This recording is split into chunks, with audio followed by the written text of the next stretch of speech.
Hi friends, ഞാൻ തൊലഹത്താണ്. ഇത് ഞാനിപ്പോൾ കാണിക്കുന്ന റോയൽ എൻഫീൽഡ് പെയിന്റ് ചെയ്യുമ്പോൾ ശ്രദ്ധിക്കേണ്ട കാര്യമാണ്. ഇത് അതിന്റെ സ്കള്ളാണ്, അതായത് ഹെഡ് വരുന്നതാണ്. നമ്മൾ പെയിന്റ് കംപ്ലീറ്റ് റിമൂവ് ചെയ്തിട്ടുള്ളതാണ് കേട്ടോ. അപ്പോൾ ഒരു കാരണവശാൽ നിങ്ങൾ പെയിന്റ് റിമൂവ് ചെയ്യാതെ ഹെഡ് പെയിന്റ് ചെയ്യരുത്. കാരണം ഹെഡ് എന്ന് പറഞ്ഞാൽ ഒരു അലൂമിനിയം ആണ് വരുന്നത്. അപ്പോൾ ഒരു കാലാവധി കഴിഞ്ഞ് കഴിഞ്ഞാൽ ഓക്സിഡേഷൻ മൂലം പെയിന്റ് ഇങ്ങനെ പൊള്ളച്ച് ഇങ്ങനെ പുറത്ത് ഉള്ളിൽ ഇങ്ങനെ ശരിക്കും വരും. ചിലത് നമ്മൾ കാണില്ല.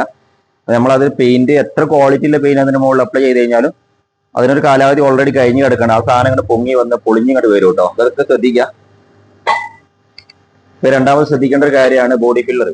സാധാരണ നമ്മള് ബെയർ മെറ്റൽ നമ്മൾ ഉപയോഗിക്കേണ്ട ഒരു സാധനമാണ് ബോഡി ഫില്ലർ. നമ്മൾ എവിടെയെങ്കിലും ഡെന്റ് ഉണ്ടെങ്കിൽ അതിന്റെ മുകളിൽ ശരിക്കും പൊട്ടിയിട്ട് ലെവൽ ചെയ്യാണ് ചെയ്യുക. ഒരിക്കലും ബെയർ മെറ്റൽ അപ്പൊ നമ്മള് ഇങ്ങനെ ചെയ്തതിന് ശേഷം പെയിന്റ് കംപ്ലീറ്റ് കളഞ്ഞതിന് ശേഷം ബെയർ മെറ്റലിലാണ് പുട്ടി ചെയ്തിട്ട്, അതായത് ബോഡി ഫില്ലർ ഉപയോഗിച്ചിട്ട് ഫ്ലാറ്റ് ചെയ്തിട്ടാണ് നമ്മൾ പ്രൈമർ അപ്ലൈ ചെയ്യേണ്ടത്. പിന്നെ മെയിൻ ശ്രദ്ധിക്കേണ്ട കാര്യം, ഇങ്ങനെ ആക്കി കഴിഞ്ഞാൽ വിത്തിൻ ഹാഫ് ആൻ അവറിൽ പ്രൈമർ അടിച്ചു പോകണം, അപ്ലൈ ചെയ്തോണം. അരമണിക്കൂറിനുള്ള പ്രൈമർ അപ്ലൈ ചെയ്തോണം. അതല്ലെങ്കിൽ തുരുമ്പ് പാഞ്ഞു കയറും കേട്ടോ. ഇതൊക്കെ അതേപോലെ പെയിന്റ് പൊളിച്ചിട്ടാണ്. പിന്നെ രണ്ടാമത് ശ്രദ്ധിക്കാനുള്ള, പെയിന്റ് റിമൂവർ ഉപയോഗിച്ചിട്ട് പെയിന്റ് കളയാതിരിക്കുക. ആ പെയിന്റ് റിമൂവർ വെച്ച് പെയിന്റ് കളഞ്ഞാൽ നല്ലവണ്ണം ശരിക്കും അത് തിന്നറൊക്കെ വെച്ച് ശരിക്കും വാഷ് ചെയ്ത് കളഞ്ഞിട്ടില്ലെങ്കിൽ പെയിന്റ് പിന്നീട് പൊളിഞ്ഞു വരാനുള്ള സാധ്യത വളരെ കൂടുതലാണ്. കയ്യിൽ നിന്ന് ഹീറ്റ് ആക്കിയിട്ട് അല്ലെങ്കിൽ വേറെ ഏതെങ്കിലും രീതിയിൽ സ്ക്രബ് ചെയ്തിട്ട് അല്ലെങ്കിൽ പെയിന്റ് കളയാൻ നോക്കുക. പെയിന്റ് റിമൂവർ വെച്ച് എളുപ്പപ്പണി എടുക്കുന്ന സമയത്ത് ഒരുപാട് പെയിന്റ് പൊളിഞ്ഞു വരുന്ന ഒരു സമയത്ത് പൊള്ളച്ചു വരുന്ന പ്രശ്നം ഒരുപാട് പിന്നെ കേട്ടിട്ടുണ്ട്.